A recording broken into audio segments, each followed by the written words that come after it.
Shalom, familia sefardí. Lo prometido es deuda y hoy os traigo el análisis del texto del Edicto de Expulsión de 1492. Ya sabéis que recientemente subí un vídeo en el que, según la revisión historiográfica, los motivos de la expulsión de los judíos por los reyes católicos podrían resumirse en tres, de tipo religioso, político y socioeconómico.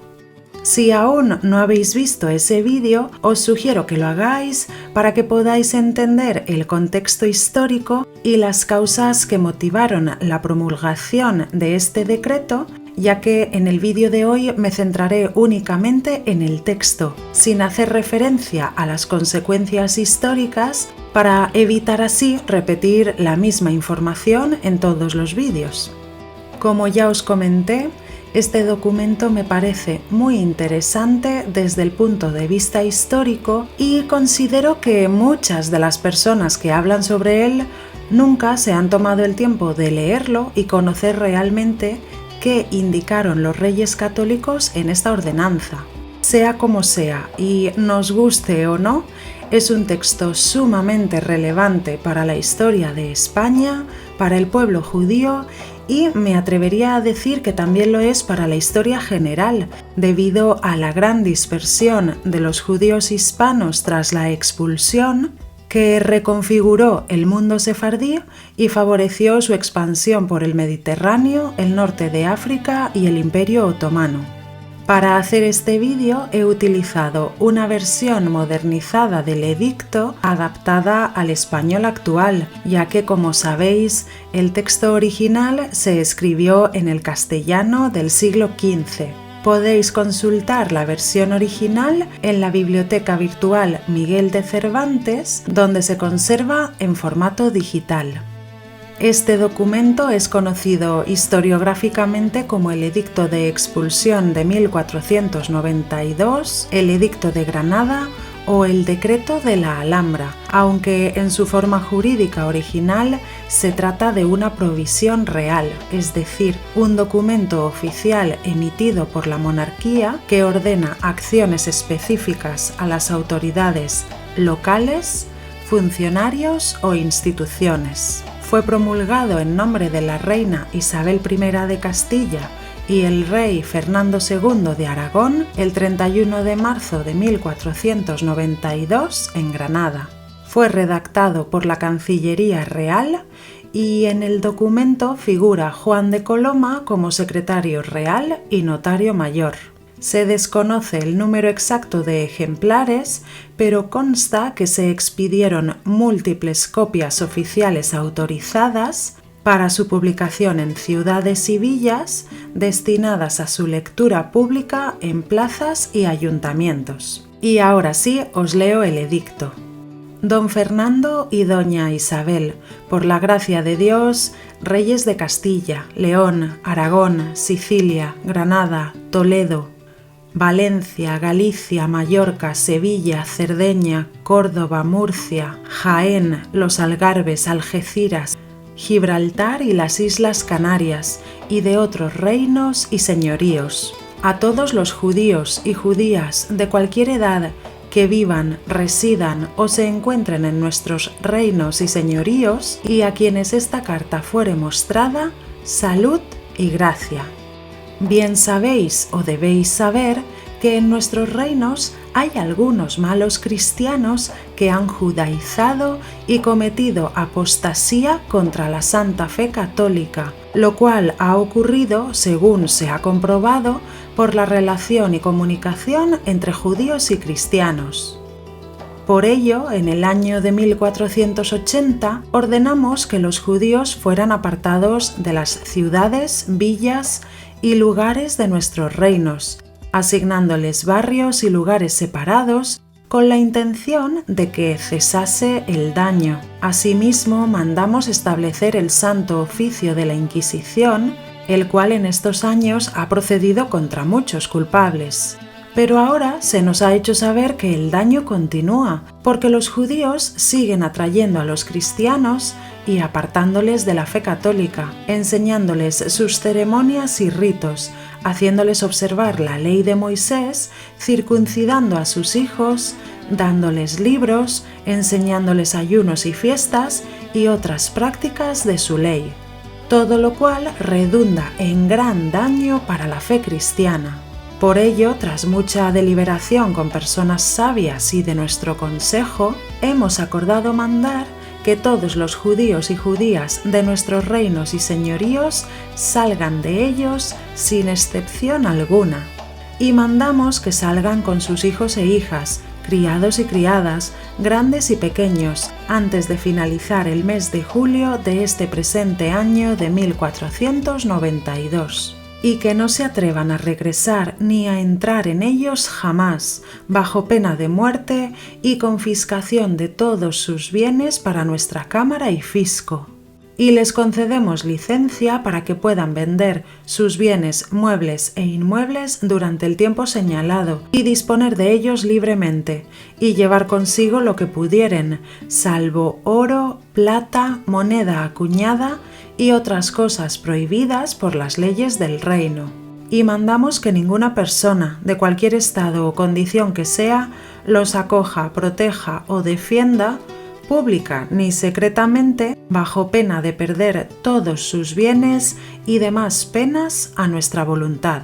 Y ordenamos que esta carta sea pregonada y publicada en todas las ciudades, villas y lugares de nuestros reinos, para que nadie pueda alegar ignorancia, dado en la muy noble y muy leal ciudad de Granada, a 31 días del mes de marzo del año del nacimiento de nuestro Señor Jesucristo, de 1492. Yo el Rey, yo la Reina.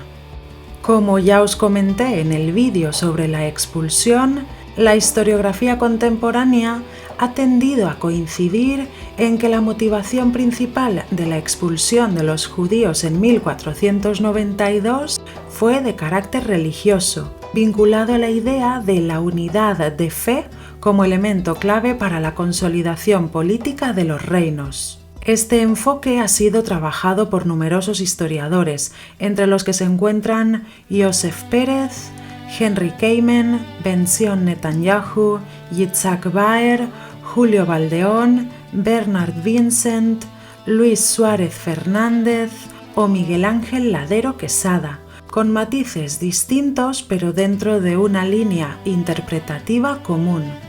Sin embargo, dentro de este conjunto de estudios, la obra de Yosef Pérez, Historia de una tragedia, la expulsión de los judíos de España, se ha convertido en una de las referencias más influyentes y citadas. En ella, el autor plantea una idea central: la expulsión no debe entenderse como una simple medida administrativa, sino como un texto cuidadosamente construido con una función de legitimación política e ideológica. A partir de este enfoque, pueden identificarse al menos 6 elementos clave en el propio edicto que ayudan a entender su lógica interna. 1. Una estructura retórica de justificación. El edicto no se presenta como una decisión abrupta, sino como la conclusión lógica de un proceso. Según Yosef Pérez, su estructura responde a un esquema de legitimación. Se inicia con la autoridad de los reyes católicos como defensores de la fe. Se expone un problema previo. Se introduce una causa moral y religiosa. Y finalmente se presenta la expulsión como una consecuencia inevitable.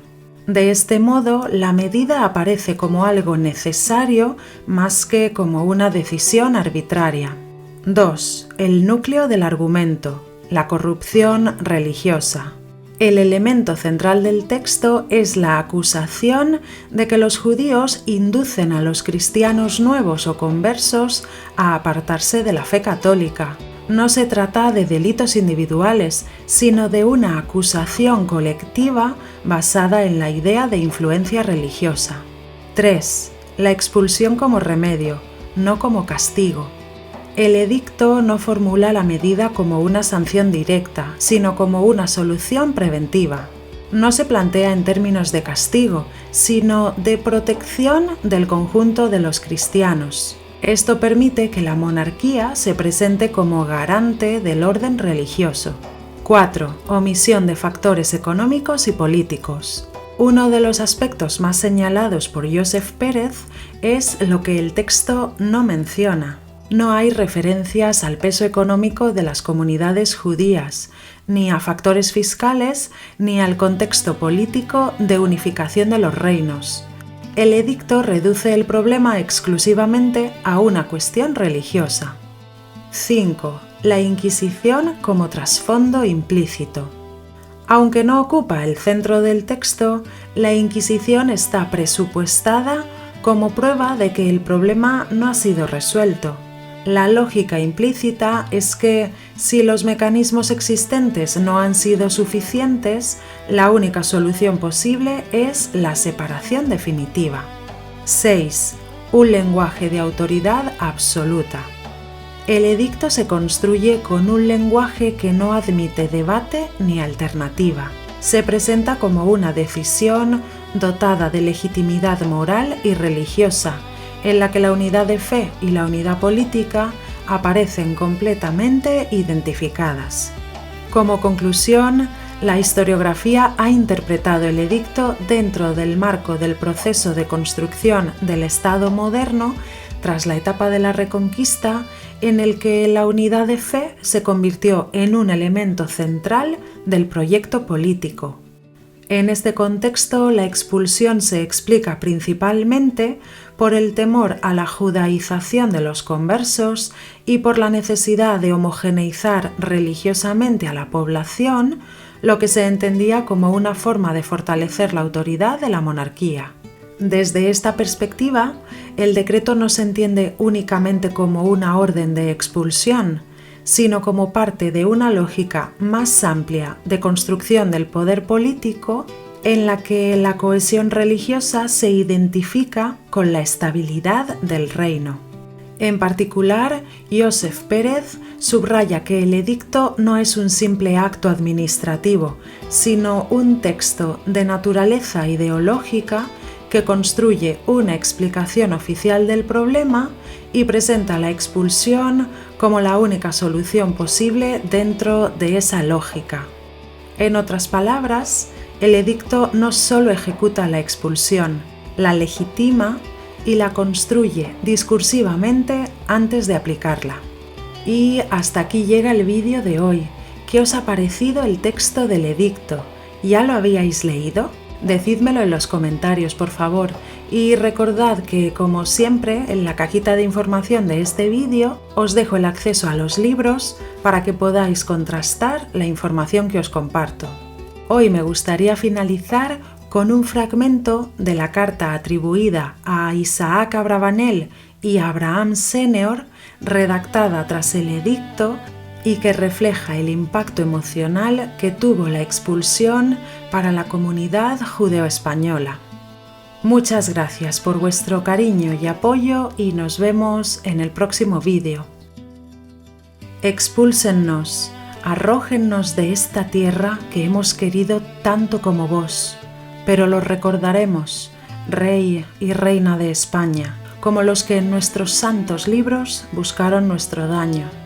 Nosotros los judíos, con nuestros hechos en las páginas de la historia y nuestros recuerdos de sufrimiento, e incurriréis en un daño mayor a vuestros nombres que el mal que nos habéis causado. Nosotros los recordaremos, y a su vil edicto de expulsión para siempre.